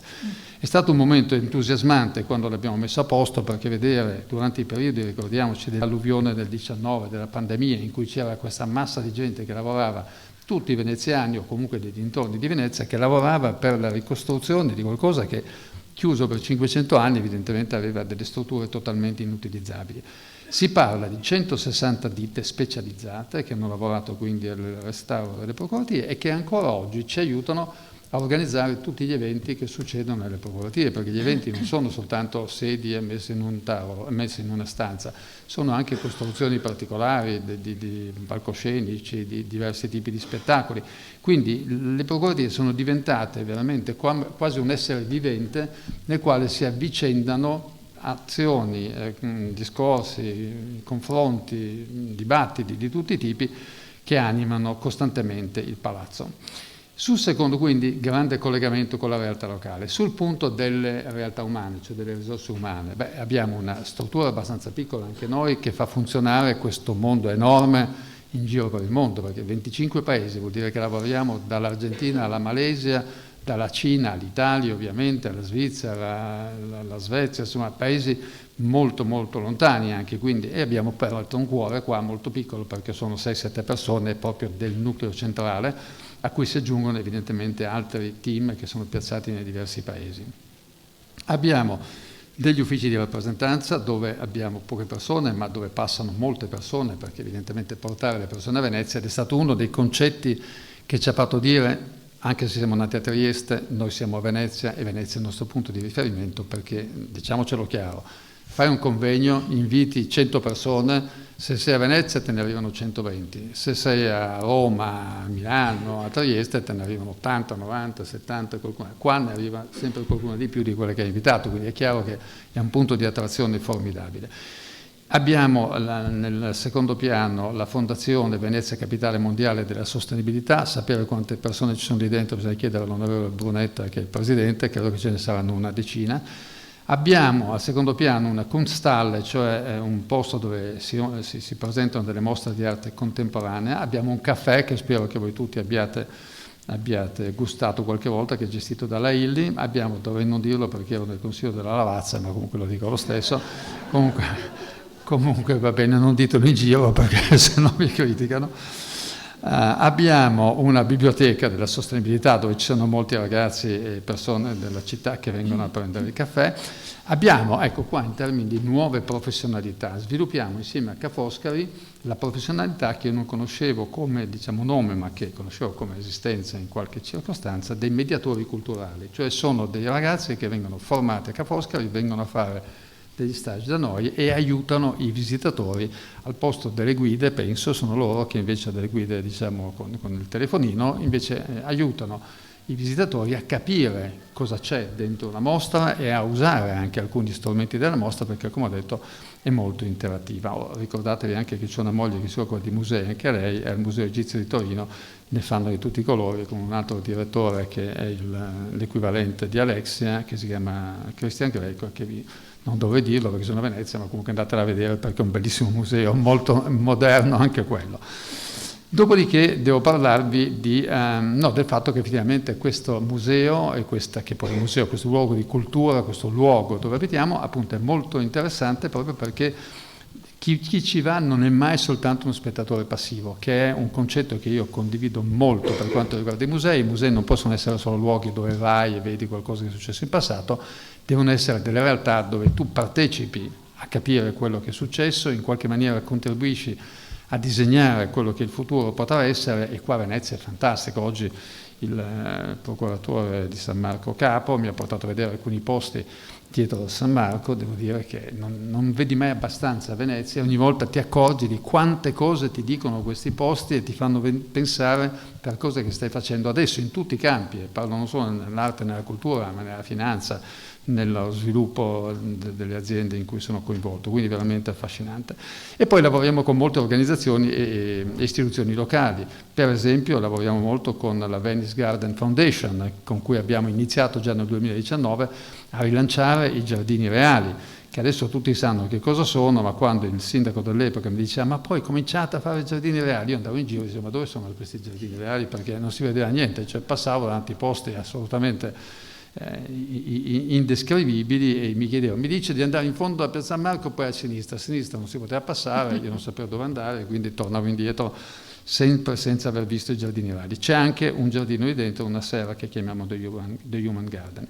Poi lavoriamo con la Fondazione Famiglia di San Pietro X, che evidentemente è piazzata, come sapete, da Giudecca alla Casa Tagliercio, con l'associazione A2030, che si occupa soprattutto appunto di bambini e di persone evidentemente in difficoltà, e poi lavoriamo con delle associazioni di bambini piccoli, Barchetta Blu, Baba Yaga e Kid Pass. Passando al punto 3, il discorso della residenzialità. Noi abbiamo queste persone che ho citato che lavorano da noi, che abitano a Venezia. Io sono anche presidente di un'altra fondazione che non avete convocato né oggi né mai, però lo dovrete fare un giorno, che è l'istituzione, che è l'Istituto Italiano di Tecnologia, che sta a Genova come base, ma che ha un centro molto importante a Venezia, che si occupa di beni culturali. Loro hanno attualmente, mi diceva la capa che sta qua, che si chiama Rianda Travaglia, hanno una trentina di scienziati che lavorano in permanenza a Venezia e risiedono a Venezia molto felici, e ricevono in continuazione scambi di scienziati che arrivano da tutto il mondo, perché siamo il centro più importante di studio di beni culturali. E oggi appunto sono andato a studiare insieme al procuratore di San Marco tutte le problematiche dei piombi sui tetti delle case, delle chiese e così via, che saranno una delle cose che... Tutte queste cose qua trascinano qua molte persone, capiscono, non tutte si fermano, ma noi con la Fondazione Generali ogni tanto facciamo il convegno con le nostre ONG, ci arrivano 200 persone che non so dove piazzano, ma certamente le piazzano a Venezia, quindi è tanta gente che passa. La Fondazione dell'Istituto di Tecnologia fa altrettanto con gli scienziati, quindi c'è tanta gente che va e tanta gente che rimane anche per periodi non proprio brevi. Ultimo punto, e ho chiuso sperando di essere stato nei 10 minuti, il punto 5, che è il più importante per molti, per noi lo è meno, che è il punto della sostenibilità economica. Avendo alle spalle generali è difficile dirvi che abbiamo delle problematiche di sostenibilità, quindi spero di potervi lasciare tranquilli che la Fondazione c'è, sta crescendo, anche perché facciamo un lavoro, grazie alle mie vestali, talmente buono che hanno deciso di aumentare la nostra dotazione, quindi stiamo crescendo e spero che cresceremo ulteriormente. Grazie.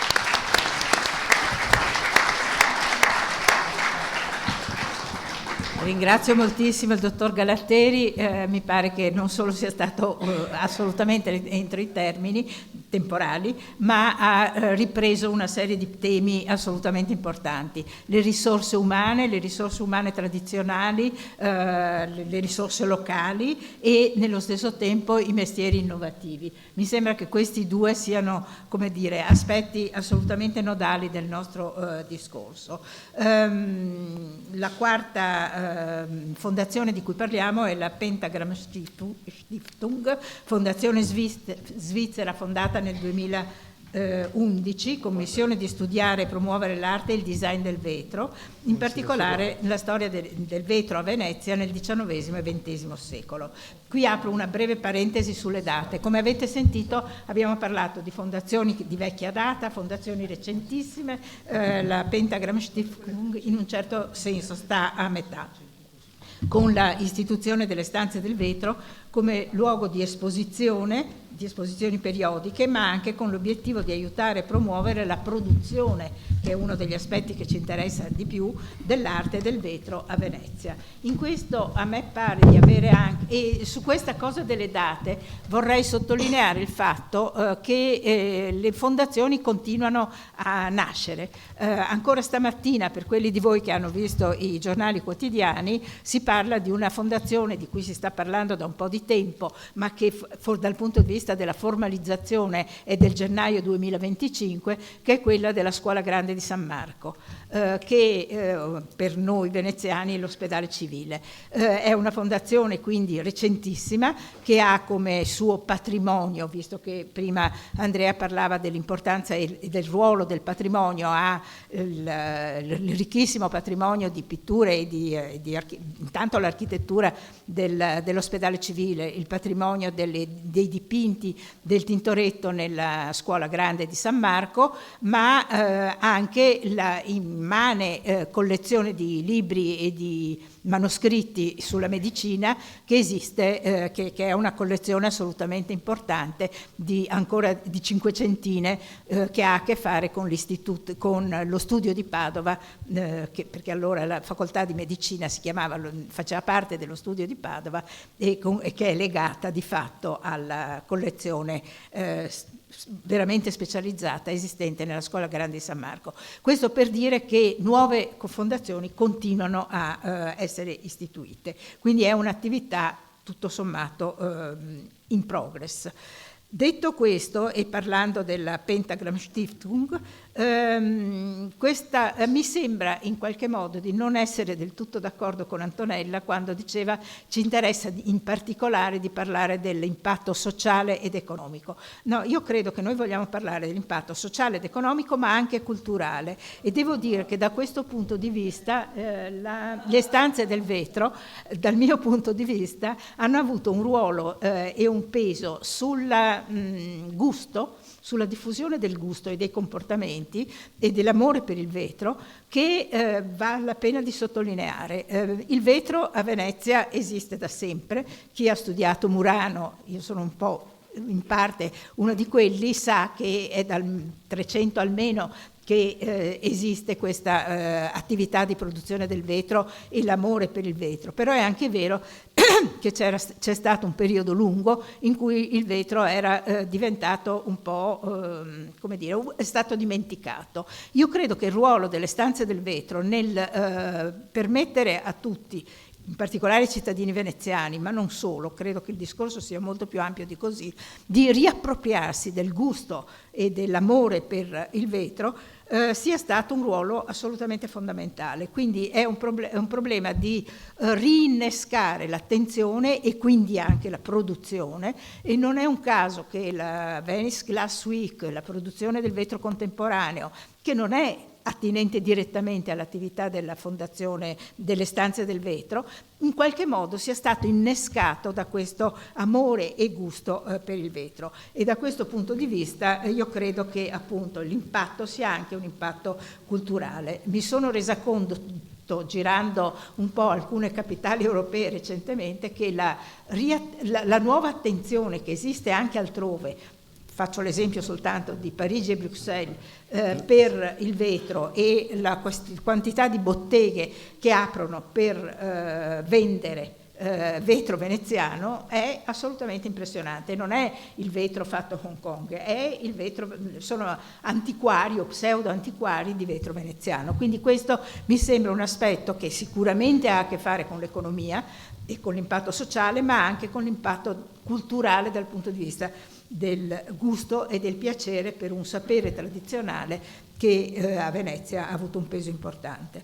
Detto questo, do la parola a David Landau, che dopo una laurea di medicina a Pavia ha fatto un master di storia dell'arte a Oxford e numerose esperienze che hanno a che fare con i Renaissance Studies.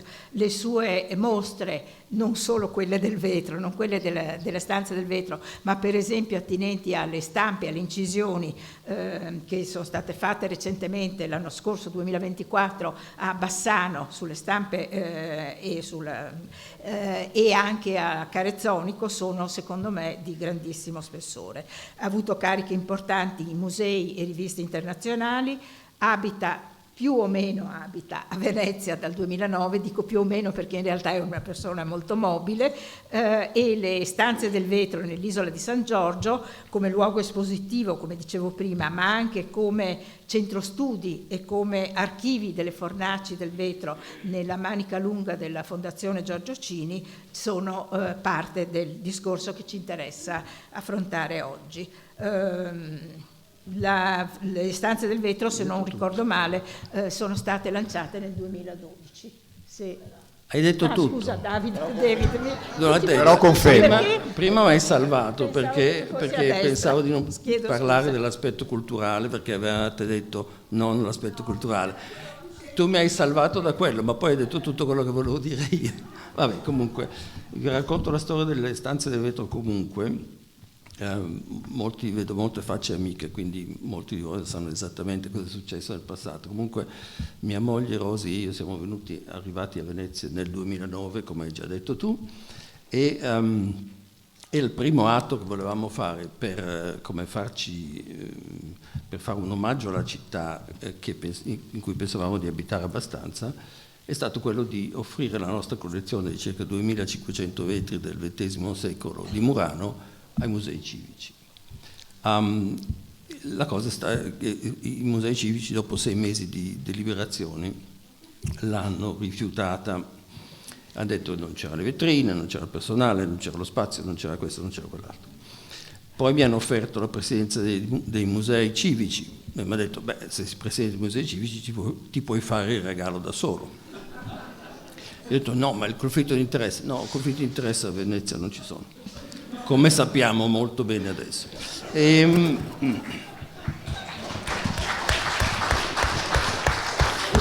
sono subito scontrato con la politica veneziana e mi sono ritirato. Dopo 6 mesi mi sono dimissionato.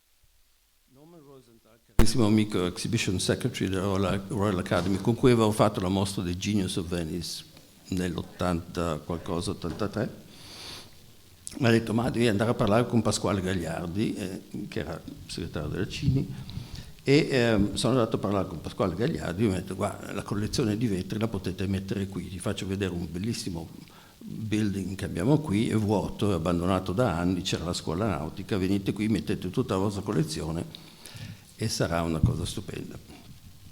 E mia moglie e io ne parlammo a lungo e decidemmo che non volevamo fare concorrenza al museo vetrario, che non ci aveva fatto niente di male, perché non è stata colpa loro che la collezione è stata negata. E abbiamo deciso invece di non metterci i nostri vetri, ma di fare una custale del vetro, e quindi questo rimuove l'idea del museo, rimuove l'idea del bene pubblico, di cui si è parlato molto stasera, perché non c'è bene pubblico, ci sono solo le mostre.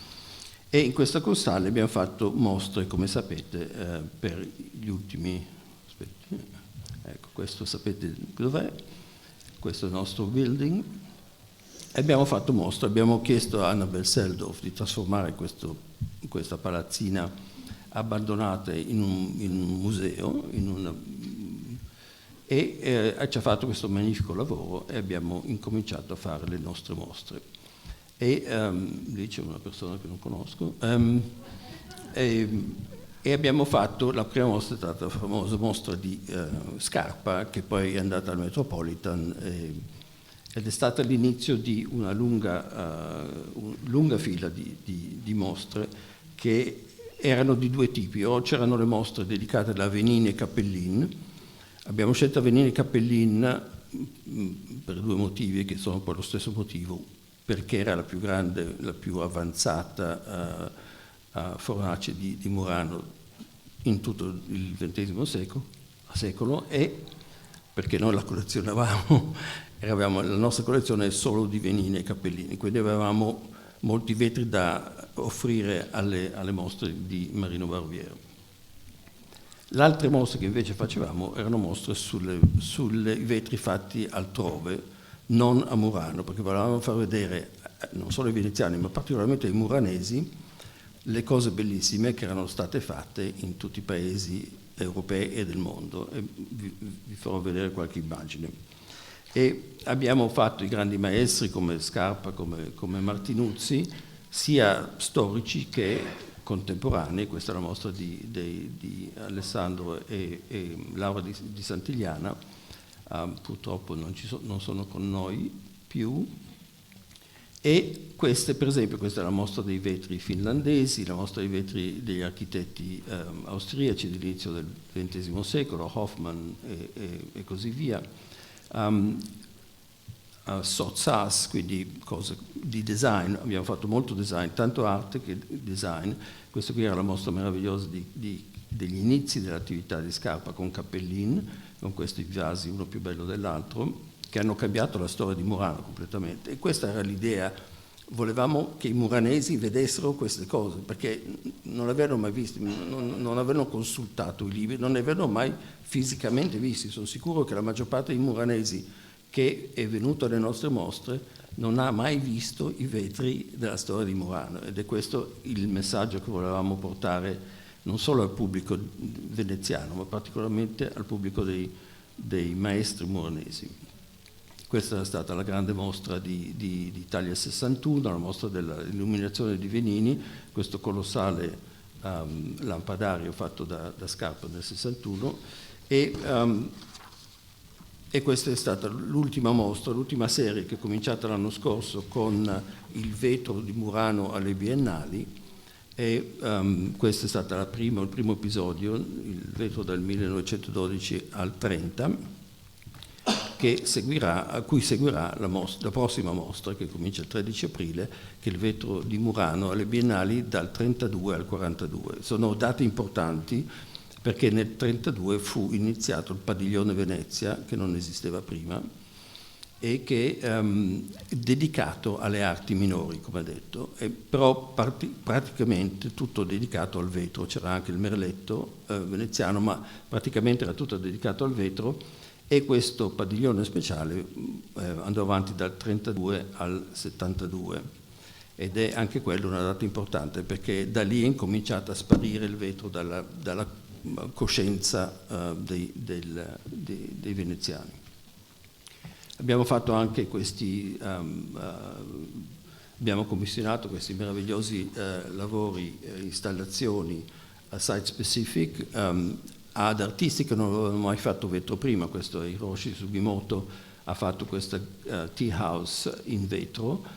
Questo maestro che sta lavorando lì vestito di scuro è il diretto discendente del primo maestro che ha fatto la cerimonia del tè nel 1560, e lui è il figlio del figlio del figlio del figlio del figlio, e l'abbiamo fatto venire dal Giappone, prima classe, e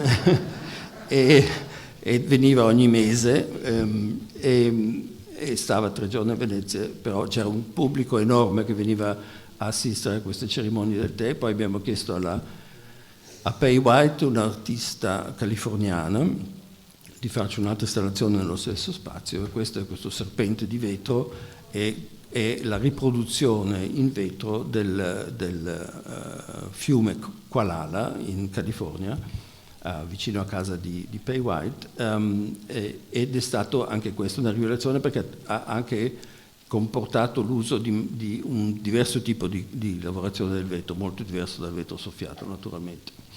Abbiamo molto collaborato con altre istituzioni, ho visto menzionato altre istituzioni a Venezia, questa qui prima era naturalmente la Querini Stampaglia, l'Accademia, con questa mostra bellissima che abbiamo fatto, lo dico io, ma fa niente, la mostra bellissima che abbiamo fatto l'anno scorso sull'uso dei vetri da tavola davanti al Veronese, all'Accademia, 100 anni vetri da tavola. Questo è al Palazzo Grimani, Ritsuo Mishima, Not Vital nell'abbazia di San Giorgio, queste palle di vetro che aveva fatto molti anni fa, e scappa questa cosa. La cosa per noi più importante in qualche modo è stata la didattica. Ci siamo dati veramente da fare con la didattica. Prima di tutto io sono stato, come è stato detto, allevato nei musei inglesi, ho passato quasi tutta la mia vita in Inghilterra, e a lavorare nei musei. Ho lavorato 34 anni alla National Gallery e sono stato coinvolto in tutto, particolarmente le cose pratiche. La didattica per me è sempre stata fondamentale. Cosa facciamo in musei da fare se non per i bambini, per i giovani, per insegnare loro che c'è un futuro in cui si va nei musei, in cui si vedono delle cose belle.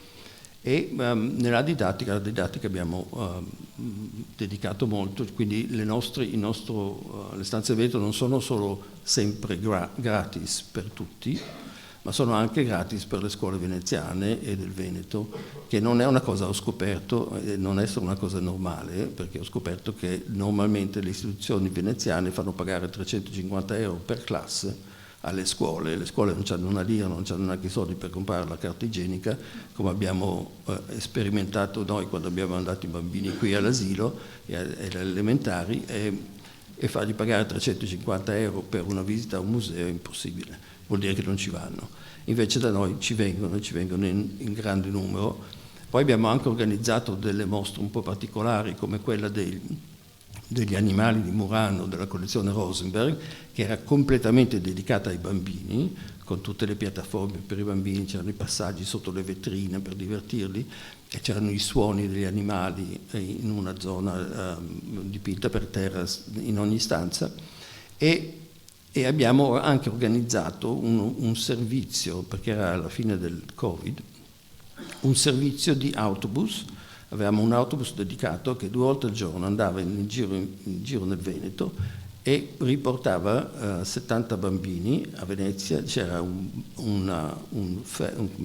battello dedicato che li portava direttamente dall'autobus alle stanze del vetro, e da lì facevano la visita, facevano il loro laboratorio e poi ripartivano e tornavano, e l'autobus andava di nuovo nel giro per il Veneto e collezionava altri. Abbiamo avuto 5.700 bambini durante la mostra, quindi è stata una cosa che ha in qualche modo trasformato l'appreciation del vetro, perché tutti questi bambini non avevano mai visto un pezzo di vetro nella loro vita. Insomma, i bambini che vivevano a Ponte di Godarzere, i vetri non li avevano mai visti, se non un oggetto a casa sul tavolo della nonna. Invece lì si sono proprio divertiti.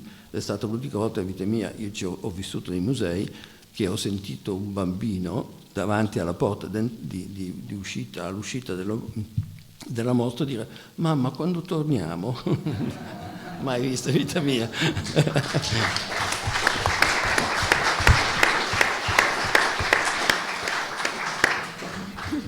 Ed essendo storico dell'arte, è una cosa che mi aveva colpito subito venendo a Venezia, era la completa assenza di qualsiasi libro serio sul vetro. Non esistevano, cioè c'erano 4-5 cataloghi negli ultimi 20 anni che avevano una certa aspirazione di scholar di value, ma in realtà non c'erano studi profondi da storico dell'arte del vetro, e noi ne abbiamo fatti, come vedete questa è una parete dei nostri cataloghi, ne abbiamo fatti, e tutti i cataloghi che abbiamo fatto abbiamo cercato di farli in modo che fossero, non diciamo la parola definitiva, ma quasi quello che si poteva trovare sul soggetto.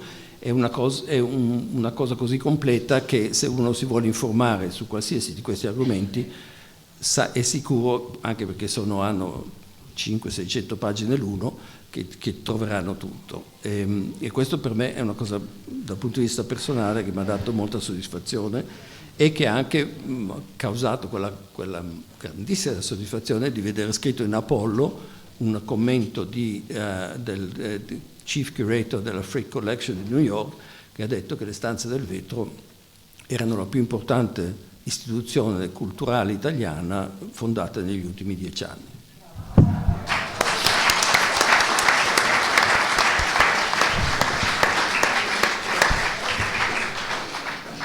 E qui invece Donatella ha detto che noi non c'entriamo niente con le stanze con la Venice Glass Week, invece io l'ho fondata io, e quindi e adesso ve lo posso anche dire: se non ci fosse stata la Pentagram Stiftung la Venice Glass Week non sarebbe esistita e non sarebbe continuata, perché abbiamo dovuto sopportarla in molti anni di crisi, però adesso siamo al 9° anno e finalmente c'ha una sua base solida anche dal punto di vista finanziario che non ha mai avuto prima, e quindi mi arrogo il diritto di dire che non solo l'ho fondata io, ma che l'abbiamo molto aiutato come Pentagram Stiftung, e così anche per il Murano Illumina il Mondo, che è una cosa importante per Murano, perché mette insieme il design e la produzione di disegni di artisti di fama internazionale che portano i loro disegni a Murano, alle fornaci che noi li indichiamo in base al tipo di vetro che stanno cercando di fare, e in un discorso molto to and fro tra l'artista e la fornace creano delle opere che poi vengono appese sotto i nostri amici qui vicino, e che in qualche modo hanno trasformato le procuratie vecchie, perché procuratie vecchie anche quelle vanno salvate, perché ci sono delle ciofeche totali sotto le procuratie vecchie, ci sono dei negozi che vedono delle cose improbabili. C'è il negozio Olivetti che è meraviglioso, ci sono delle cose terribili, quindi almeno se ci mettiamo delle opere d'arte, se riusciremo a mantenere questa cosa, perché ci sono grandi resistenti nella soprintendenza, insomma, facciamo anche questo.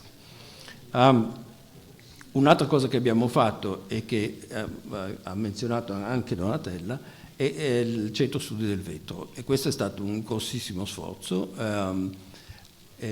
Guardate, un posto meraviglioso, è un nuovo archivio generale del vetro di Murano del Novecento, cominciato da zero, cominciato con un mio viaggio a Stuttgart, perché avevo visto dei disegni della Seguso Vetri d'Arte su eBay e mi sembrava che fosse un po' strano che fossero lì, e scoprì che questo dealer tedesco aveva comprato tutti i disegni della Seguso Vetri d'Arte senza il permesso della soprintendenza agli archivi. Allora, con qualche discussione un po' che ha menzionato l'Interpol e così, glieli ho fatti riimportare a Venezia, glieli ho comprati per poi donarli alla Fondazione Cini, e questo è stato il seed, il seme, per questa idea di raccogliere quello che si poteva raccogliere, perché per esempio l'Archivio di Stato, ho scoperto subito dopo, non era interessato al vetro di Murano del Novecento. Ha detto no, non ci interessa, non raccogliamo documenti, non li vogliamo. E allora ha detto vabbè, lo facciamo noi.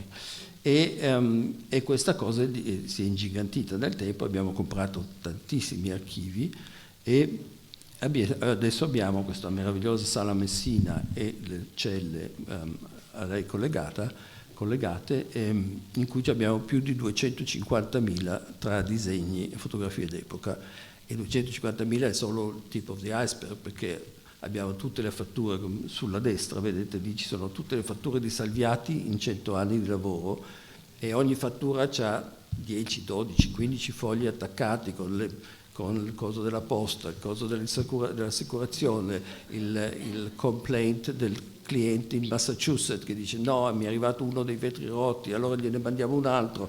Insomma, tutte queste cose si può ricostruire la storia veramente da Salviati, che per esempio è stata una ditta fondamentale nella storia di Murano. E quindi questo ci ha fatto insomma, e stiamo digitalizzando. Abbiamo già digitalizzato 6 di questi archivi completamente, e questi sono disponibili online, e quindi in California uno può studiare la storia del Seguso Vetri d'Arte piuttosto che di molti altri fornaci muranesi.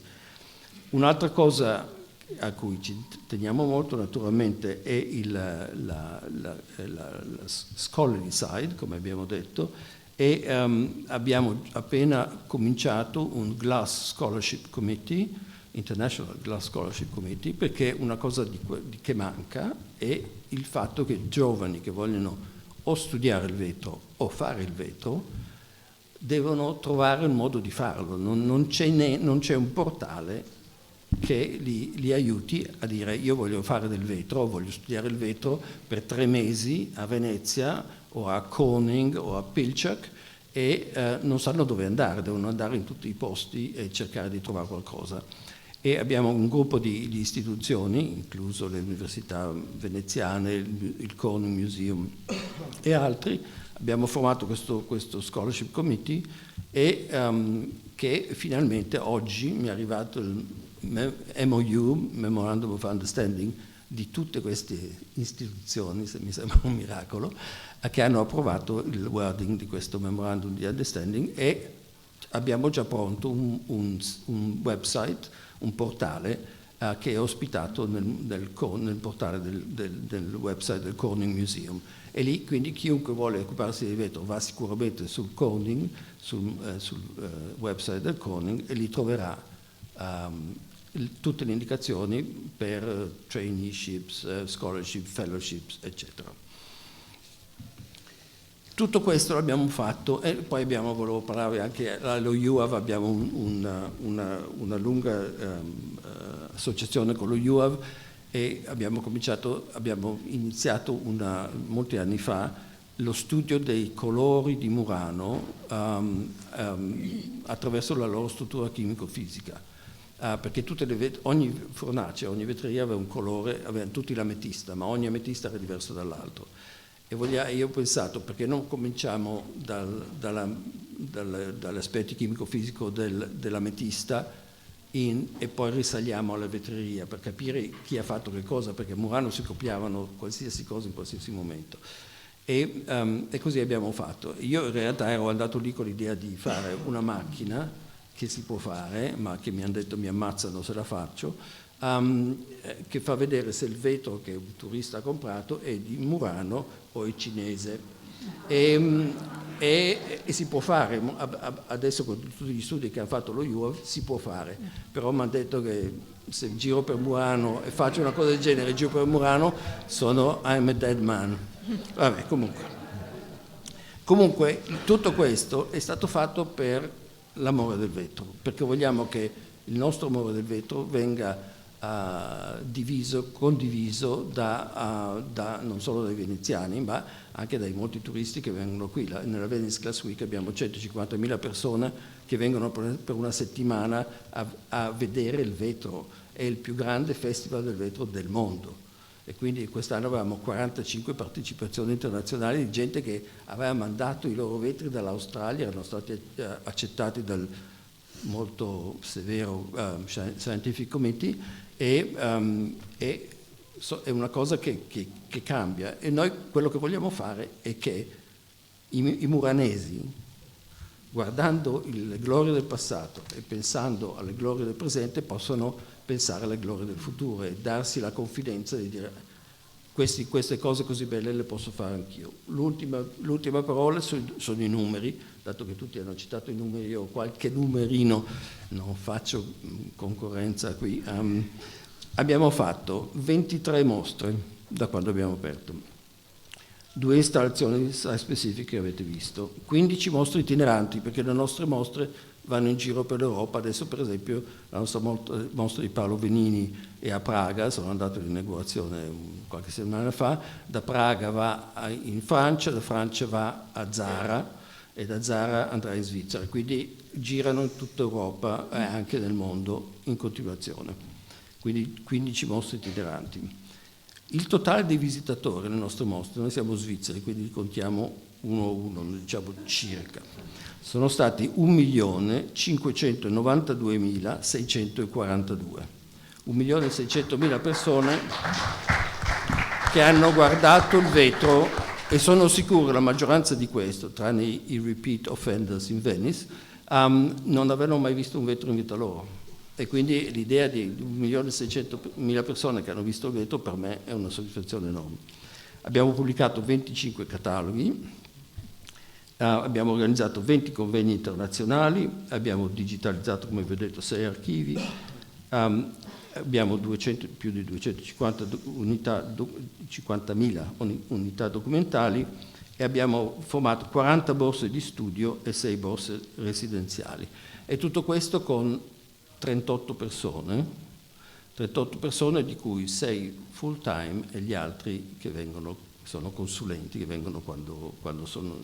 E questo esclude naturalmente tutti quelli che ci aiutano a montare le mostre. Naturalmente si è parlato dei falegnami, dei pittori, degli elettricisti, di tutti quelli, e sono tanti. Abbiamo naturalmente delle aziende tutte locali, necessariamente locali, che ci danno tutti i servizi che ci servono per fare le mostre. Insomma, non so, qualcuno ha detto che non era molto importante, forse tu, che non era molto importante pensare all'indotto, no, Donatella ha detto che non è importante pensare a dove abitano queste persone, ma delle 38 persone che con cui viviamo giornalmente, 22 non vivono a Venezia. E non vivono a Venezia naturalmente perché non ci sono appartamenti dove possono vivere a un prezzo normale, e questo è per me fondamentale, perché sono sicuro che quelle 22 persone, forse ce ne saranno 2 che amano solo i polli e la campagna, però molti di questi 22 vivrebbero a Venezia se ci fosse la possibilità di vivere a Venezia. Naturalmente su questo non possiamo influire, lo deve fare il comune, deve fare una politica che è molto diversa da quella che fanno ora.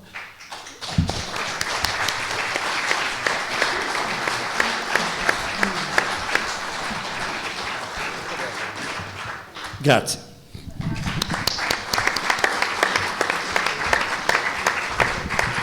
Ringrazio moltissimo David, mi sembra che ci siano molti elementi e molta carne al fuoco. Devo fare ammenda, non ho saputo tenere i tempi probabilmente, è molto tardi. Io non so di tu Presidente se abbiamo 2 minuti. Dobbiamo chiudere? Dobbiamo chiudere. Quindi non abbiamo tempo per le domande, mi dispiace, facciamo la volta prossima. Vi chiedo scusa se non sono stata abbastanza rigorosa nel chiudere gli interventi. Credo però che gli interventi fossero assolutamente di grande interesse per tutti noi. Grazie. Molto grazie.